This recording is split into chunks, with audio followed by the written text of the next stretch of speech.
القرآن يوحدنا لطريق الخير يوجهنا الله تعالى أنزله ورسول الله ويجوز التيمم عند أبي حنيفة ومحمد بكل ما كان من جنس الأرض كالتراب والرمل والحجر والجس والنورة والكحل والزرنیخ۔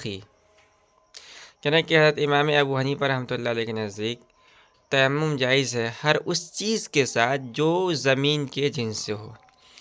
جیسے مٹی ہے، ریت ہے، پتھر ہے، گچ ہے،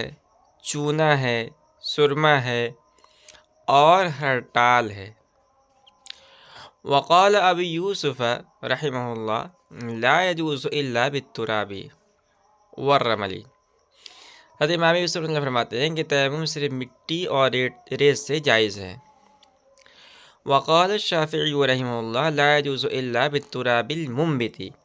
وهو روایت عن ابی یوسف رحمہ اللہ۔ اور حضرت امام شافعی رحمۃ اللہ نے فرمایا کہ صرف اگانے والی مٹی سے تیمم جائز ہے، اور یہی ایک روایت ہے حضرت امام ابو یوسف رحمۃ اللہ علیہ سے، لقولہ تعالی فتیمموا صعیدا طیبا ای ترابا منبتا، اس لیے کہ باری تعالیٰ نے ارشاد فرمایا کہ تم ارادہ کرو یا تیمم کرو پاک مٹی کا، یعنی اگانے والی مٹی کا۔ قالہ ابن عباس، یہ تفسیر حضرت عبداللہ بن عباس رضی اللہ تعالیٰ عنہ سے مروی ہے۔ غیر ان ابا یوسف زاد علیہ الرمل بالحدیث الذی رویناہ، حضرت امام ابی یوسف رحمۃ اللہ علیہ نے اس پر ریت کا اضافہ کیا ہے اس حدیث کی وجہ سے جس کو ہم نے اوپر ذکر کیا ہے۔ وَلَهُمَا أَنَّ الصَّعِيدَ اسْمٌ لِوَجْهِ الْأَرْضِ سُمِّيَ بِهِ لِصُعُودِهِ وَالطِّيبُ يَحْتَمِلُ الطَّاهِرَ فَحُمِلَ عَلَيْهِ لِأَنَّهُ أَلْيَقُ بِمَوْضِعِ الطَّهَارَةِ أَوْ هُوَ مُرَادٌ بِالْإِجْمَاعِ۔ طرفین کی دلیل یہ ہے کہ سعید نام ہے روئے زمین کا، اور سعید کا نام سعید اس لیے رکھا گیا ہے کہ وہ اونچا ہے، اور طیب کی تفسیر یا تو طاہر سے کی جائے اس لیے کہ اس کا اتنا مال لگتا ہے، لہذا اس پر اسی کو محمول کیا جائے گا کیونکہ مقام طہارت کے زیادہ مناسب ہے، یا یہ کہ معنی یہ معنی بالاجماع مراد ہے۔ یہاں سے مصنف رحمۃ اللہ علیہ ما یجوز بہ التیمم کا بیان فرما رہے ہیں۔ چنانچہ فرماتے ہیں کہ ہر وہ چیز جو زمین کے جنس سے ہو اس کے ساتھ تیمم کرنا جائز ہے، اور زمین کے جنس ہونے کی شناخت یہ ہے کہ جو چیز جل کر راکھ ہو جائے، جیسے درخت ہے تو لکڑی کو اگر ہم جلائیں گے تو یہ جل کر راکھ کے اندر تبدیل ہو جائے گی، اور جو پگھل کر نرم ہو جائے جیسے لوہا ہے تو یہ زمین کے جنس سے نہیں ہے۔ اس کے علاوہ چیزیں زمین کے جنس سے ہے، جیسے مٹی ہے، ریت ہے، پتھر ہے، گچ ہے جس کو چونا بھی کہا جاتا ہے، سرما ہے، ہڑتال ہے، یہ بھی ایک قسم کا یعنی کہہ لیجیے پتھر ہوتا ہے، پہاڑی نمک ہے، وغیرہ وغیرہ۔ مثلا فرماتے ہیں کہ یہ مذہب طرفین کا ہے۔ حضرت امام ابی یوسف رحمۃ اللہ نے فرمایا کہ صرف مٹی اور ریت سے تیمم کرنا جائز ہے، اور حضرت امام شافعی رحمۃ اللہ علیہ کا مسلک یہ ہے کہ فقط اگانے والی مٹی سے جائز ہے۔ مثلا فرماتے ہیں کہ یہی حضرت امام ابی یوسف رحمۃ اللہ علیہ کا ایک قول ہے۔ حضرت امام شافعی رحمۃ اللہ کی دلیل باری تعالیٰ کا ارشاد ہے فتیمموا صعیدا طیبا، اور آیت سے حضرت امام شافعی رحمۃ اللہ علیہ اس طرح استدلال کرتے ہیں کہ سعید کے معنی مٹی کے لیتے ہیں اور طیب کے معنی منبت کے لیتے ہیں، تو صعیدا طیبا کی تفسیر کرتے ہیں اگانے والی مٹی، اور یہ تفسیر حضرت عبداللہ بن عباس رضی اللہ عنہ سے مروی ہے۔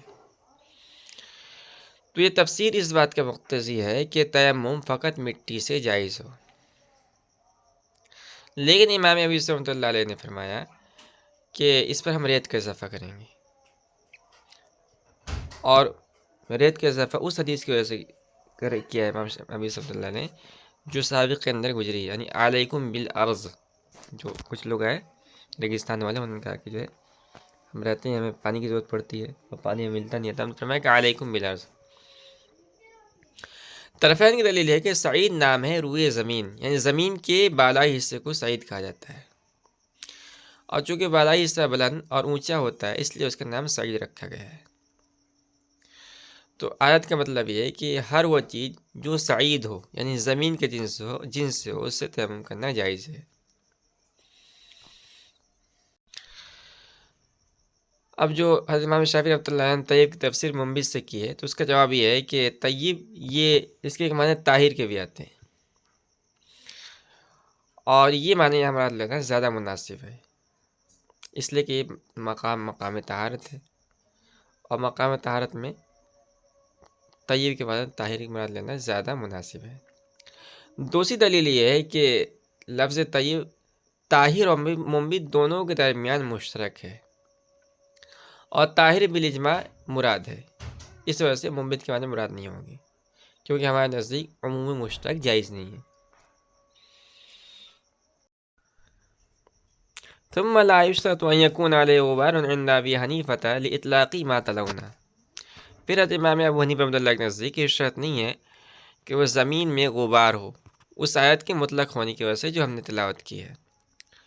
وَكَذَا يَجُوزُ بِالْغُبَارِ مَعَ الْقُدْرَةِ عَلَى الصَّعِيدِ عِنْدَ أَبِي حنیفة ومحمد لِأَنَّهُ تُرَابٌ رَقِيقٌ. اور اسی طرح تیمم جائز ہے غبار کے ساتھ، باوجود کہ وہ مٹی پر قادر ہو، حضرت امام ابو حنیفہ رحمۃ اللہ علیہ اور امام محمد رحمۃ اللہ کے نزدیک، اس لیے کہ غبار تراب رقیق ہے. فرماتے ہیں کہ حضرت امام ابو رحمۃ اللہ کے نزدیک مٹی پر غبار کا ہونا شرط نہیں ہے، کیونکہ قرآن پاک میں سعیدن طیبن مطلق ہے، تو غبار ہونے کی شرط کے ساتھ ہم اس کو مقید نہیں کر سکتے ہیں، لہذا مطلق مٹی سے تیمم کرنا جائز ہوگا، خواہ اس پر غبار ہو یا نہ ہو. اور امام محمد رحمۃ اللہ کے نزدیک غبار کا ہونا شرط ہے،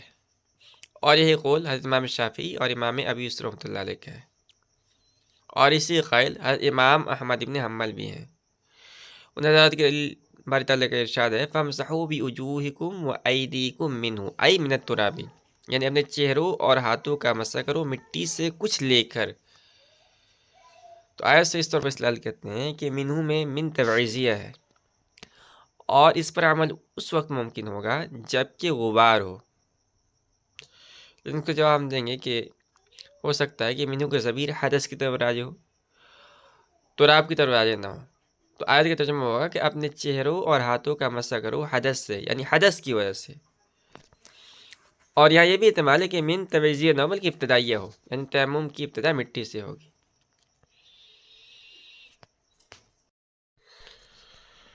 والنیة فرض فی التیمم وقال زفر لیس بفرض لأنه خلف عن الوضوء فلا يخالفه في وصفه. اور تیمم میں نیت کرنا فرض ہے، اور حضرت امام زفر رحمۃ اللہ فرماتے ہیں کہ فرض نہیں ہے، کیونکہ تیمم وضو کا خلیفہ ہے، لہذا وصف صحت میں تیمم وضو کا مخالف نہیں ہوگا.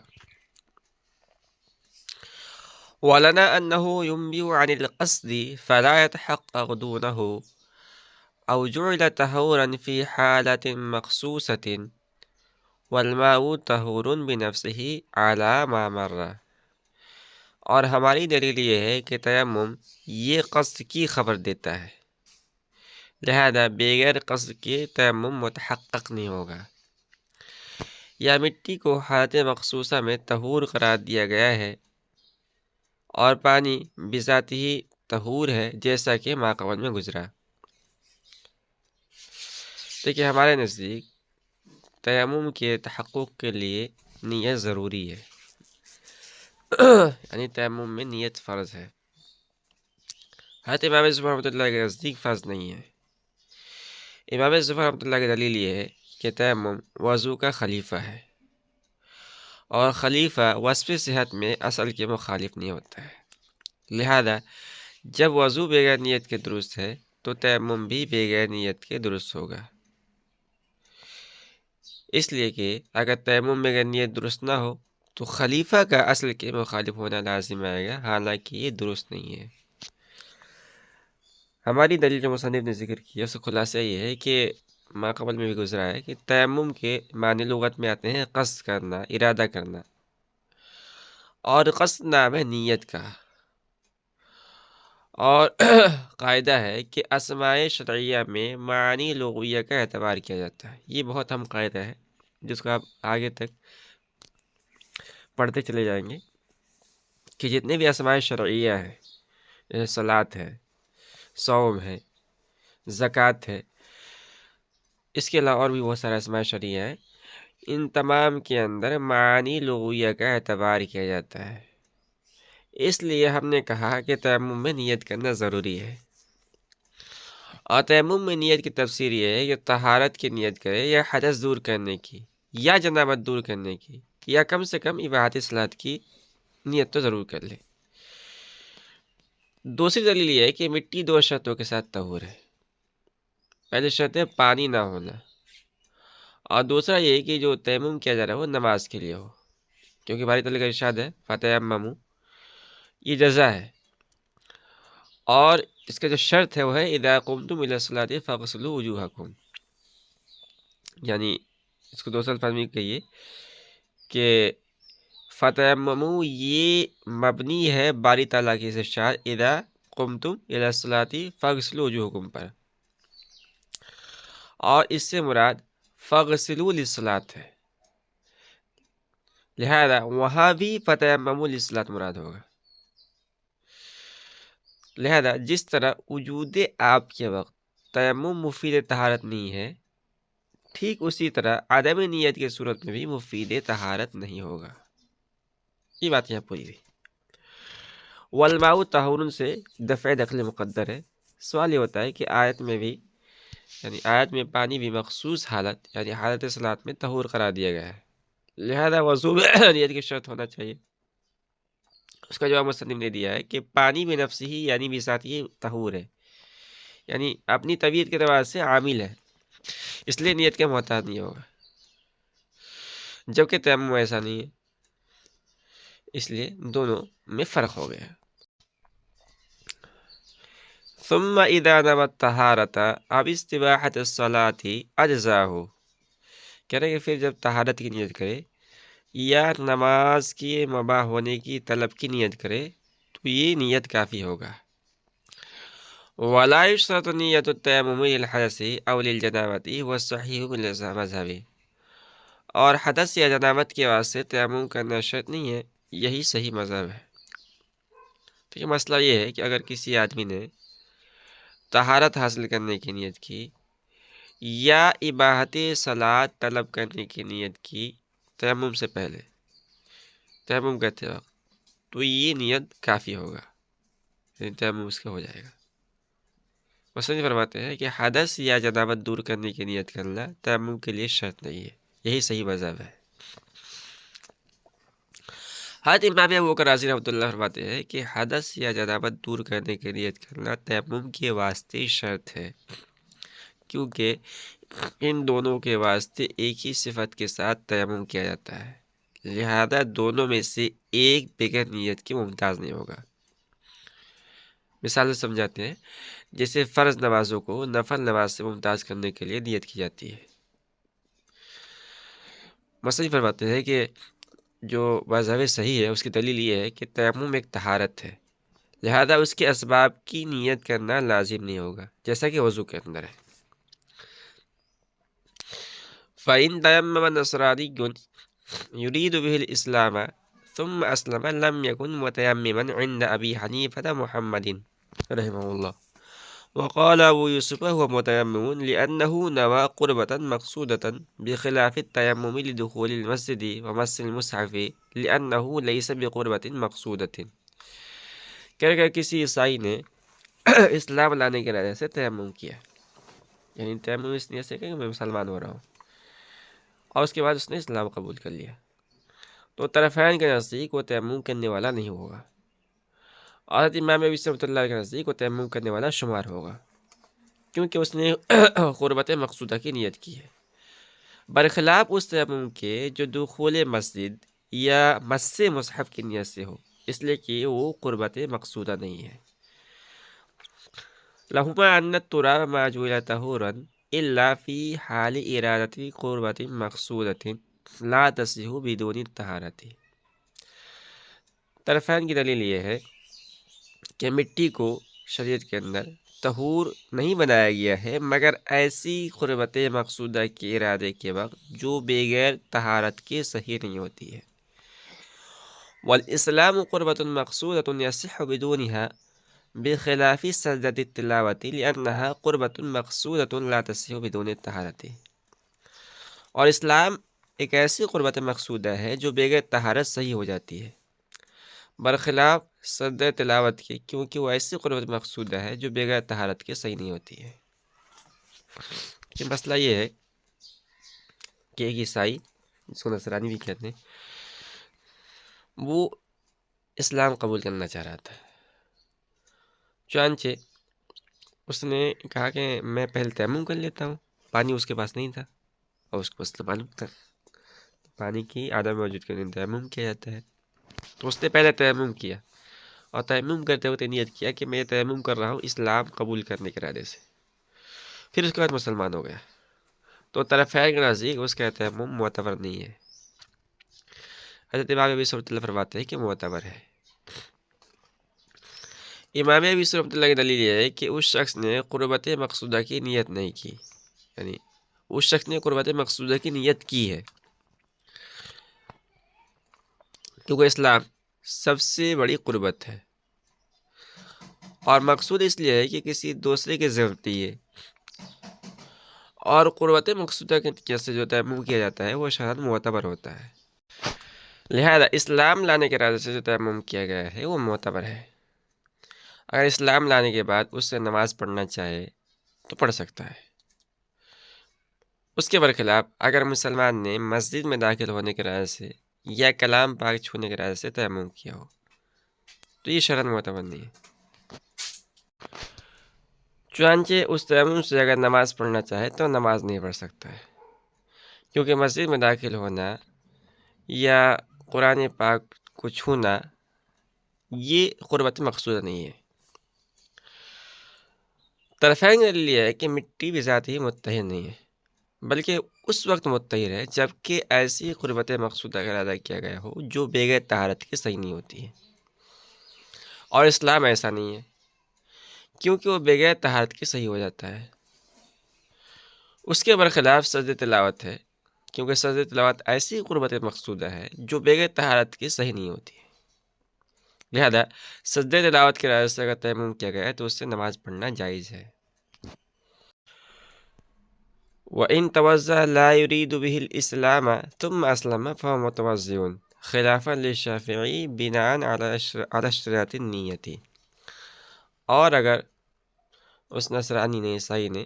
وضو کیا حالانکہ وہ اسلام کا ارادہ نہیں کرتا ہے، پھر مسلمان ہو گیا تو وہ باوضو ہے، امام شافعی رحمۃ اللہ علیہ کا اختلاف ہے، اور اس اختلاف کی بنیاد اشتراط نیت ہے۔ لیکن مسئلہ یہ ہے کہ اگر کسی عیسائی نے، نصرانی نے وضو کیا حالانکہ اس کا ارادہ اسلام لانے کا نہیں ہے، پھر مسلمان ہو گیا، تو ہمارے نزدیک یہ آدمی باوضو شمار ہوا، اگر اس سے نماز پڑھنا چاہے تو پڑھ سکتا ہے، کیونکہ ہمارے نزدیک وضو میں نیت شرط نہیں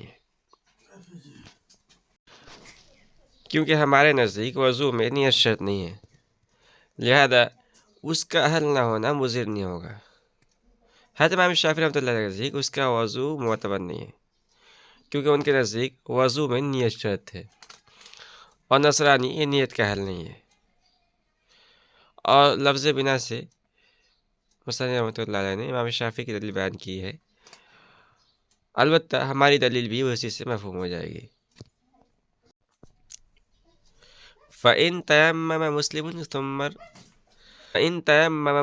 ثُمَّ ارْتَدَّ وَالْعِيَاذُ بِاللَّهِ ثُمَّ أَسْلَمَ فَهُوَ عَلَىٰ تَيَمُّمِهِ۔ اگر کسی مسلمان نے تیمم کیا پھر نعوذ باللہ مرتد ہو گیا، پھر وہ مسلمان ہو گیا، تو وہ اپنے تیمم میں باقی ہے، وقال الزفر رحمه الله يبطل تيممه لأن الكفر ينافيه فيستوي فيه الابتداء والانتهاء كالمحرمية في النکاح۔ امام زفر رحمہ اللہ فرماتے ہیں کہ اس کا تیمم باطل ہو جائے گا کیونکہ کفر تیمم کے منافی ہے، سو اس میں ابتدا و انتہا برابر ہوگی، جیسے نکاح میں محرمیت ہے۔ ولنا ان الباقی بعد التیمم صفت کونہ طاہرا فاعتراض الكفر علیہ لا ینافیہ کما لم اعتراض علی الوضوء وانما لا يعصم الكافر ابتداء لعدم النیۃ منہ۔ اور ہماری دلیل یہ ہے کہ باقی تیمم کے بعد اس کے پاک ہونے کی صفت ہے، تو اس پر کفر طاری ہونا اس کے منافی نہیں ہے، جیسا کہ اگر کفر وضو پر طاری ہو گیا اور کافر سے ابتداء صحیح تھا، اس لیے اس سے نیت نہیں ہو سکتی ہے۔ مسئلہ یہ ہے کہ ایک آدمی نے اسلام کی حالت میں تیمم کیا، پھر وہ مرتد ہو گیا، پھر دوبارہ اسلام میں داخل ہو گیا، تو یہ شخص اپنے تیمم میں باقی ہے، کفر اختیار کرنے کی وجہ سے اس کا تیمم باطل نہیں ہوگا۔ حضرت امام صاحب رحمۃ اللہ فرماتے ہیں کہ اس کا تیمم باطل ہو جائے گا، اور امام صاحب رحمۃ اللہ کی دلیل یہ ہے کہ کفر تیمم کے منافی ہے، لہذا اس میں ابتداء اور انتہا دونوں برابر ہوں گے۔ جس طرح ابتداء کفر تیمم کے منافی ہے، اسی طرح انتہاء اور بقاء بھی کفر تیمم کے منافی ہوگا، لہذا جب ابتداء کافر کا تیمم معتبر نہیں ہے تو بقاء بھی کافر کا تیمم معتبر نہیں ہوگا۔ امام زفر رحمۃ اللہ فرماتے ہیں کہ ایسا ہی ہے جیسے نکاح میں محرمیت، یعنی اگر عورت اور مرد میں پہلے سے حرمت ابدیہ ہے تو ان کا نکاح صحیح نہیں ہوگا، ٹھیک اسی طرح اگر نکاح کے بعد حرمت پیدا ہو گئی تو یہ نکاح باقی نہ رہے گا۔ اس کو مثال سمجھیے، مثال کے طور پر دودھ پیتے دو بچوں کا نکاح ان کے باپ نے بحیثیت ولی کر دیا، پھر کسی عورت نے ان دونوں کو اپنا دودھ پلایا، تو امام صاحب رحمۃ اللہ فرماتے ہیں کہ نکاح باطل ہو گیا ہے، کیونکہ یہاں ابتداء تو محرمیت نہیں تھی لیکن بقاء محرمیت پائی گئی ہے۔ یا مثال کے طور پر زوجین بالغ تھے، پھر بیوی نے اپنے شوہر کے بیٹے کو اپنے اوپر قدرت دے دی، تو ان کا نکاح باطل ہو جائے گا، کیوں؟ اس لیے کہ بقاء محرمیت پائی گئی۔ مصنف فرماتے ہیں کہ ہماری دلیل یہ ہے کہ تیمم کر لینے کے بعد فی نفس ہی تیمم باقی نہیں رہا، بلکہ وہ طہارت باقی ہے جو تیمم سے حاصل ہوئی تھی، اور کفر کا طہارت پر طاری ہونا اس کے منافی نہیں ہے، جیسے کہ وضو کرنے کے بعد اگر یہ آدمی کافر ہو گیا تو اس کا وضو باقی رہتا ہے۔ رہی یہ بات کہ ابتداء کافر کا تیمم کیوں معتبر نہیں ہے، تو اس کا جواب یہ ہے کہ چونکہ کافر نیت کا حل نہیں ہے اور تیمم کے لیے نیت شرط ہے، اس لیے کافر کا ابتداء تیمم کرنا شرعاً معتبر نہیں ہے۔ وَيَنْقُضُ التَّيَمُّمَ كُلُّ شَيْءٍ يَنْقُضُ الْوُضُوءَ لِأَنَّهُ خَلْفٌ عَنْهُ فَأَخَذَ حُكْمَهُ۔ کہنے کہ تیمم کو ہر وہ چیز توڑ دیتی ہے جو وضو کو توڑتی ہے، کیونکہ وضو کا خلیفہ ہے تیمم، اس لیے تیمم اس کا حکم لے لے گا۔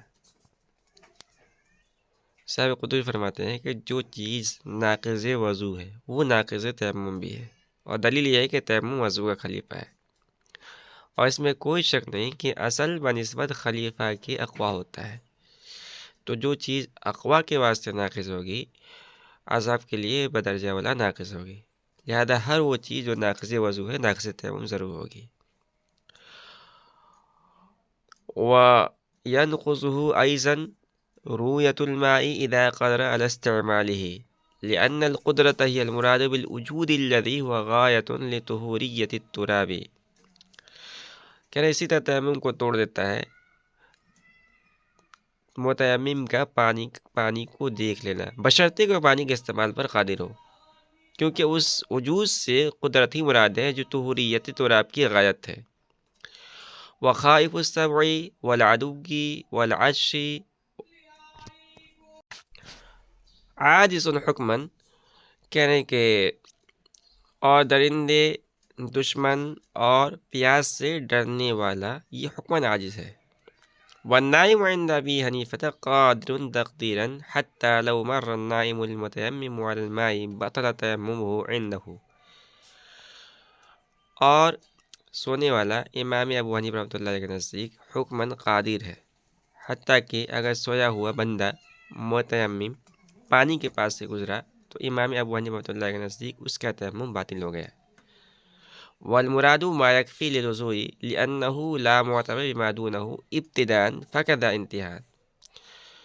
مصنف فرماتے ہیں کہ پانی سے مراد اتنی مقدار ہے جو وضو کے لیے کافی ہو، کیونکہ اس سے کم ابتداء معتبر نہیں ہے، لہذا انتہاء بھی معتبر نہیں ہوگا۔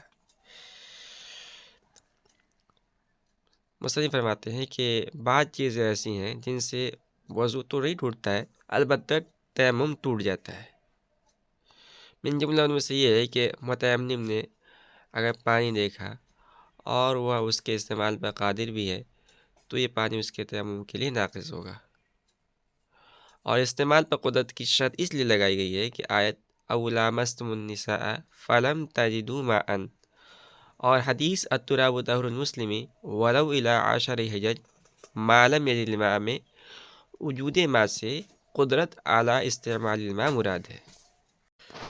صاحب ہدایت فرماتے ہیں کہ اگر پانی موجود تو ہو مگر درندے کا خوف ہو، یعنی یہ خوف ہو کہ اگر پانی پر گیا تو درندہ ہلاک کر دے گا، یا دشمن کا خوف ہے کہ اگر پانی پہ گیا تو دشمن اس کو ہلاک کر دے گا، یا اس کے مال کو ہلاک کر دے گا، یا یہ کہ پانی اس قدر کم ہے کہ اگر اس نے وضو کر لیا تو پیاسا مر جائے گا، تو ان تمام صورتوں میں اس آدمی کو پانی کے استعمال سے عاجز قرار دیا جائے گا اور اس کے واسطے تیمم کرنا جائز ہوگا۔ مصنف ہدایت نے کہا کہ امام ابو حنیفہ رحمۃ اللہ کے نزدیک سویا ہوا آدمی پانی پر قادر شمار ہوگا، چنانچہ اگر متیمم سوتا ہوا پانی سے گزر گیا تو اس کا تیمم باطل ہوگا، کیونکہ یہ آدمی پانی کے استعمال سے ایسے عذر کی وجہ سے عاجز ہوا ہے جو خود اسی کی جانب سے پیدا ہوا ہے، یعنی نیند، اس لیے اس کو معذور نہیں سمجھا جائے گا۔ مصنف فرماتے ہیں کہ جس پانی کو دیکھنے سے تیمم ٹوٹ جاتا ہے اس سے پانی کی اتنی مقدار مراد ہے جو وضو کے لیے کافی ہو، کیونکہ جب ابتداءً اس سے کم مقدار پانی کا اعتبار نہیں کیا گیا تو انتہاً بھی اور بقاً بھی اس سے کم مقدار پانی معتبر نہیں ہوگی۔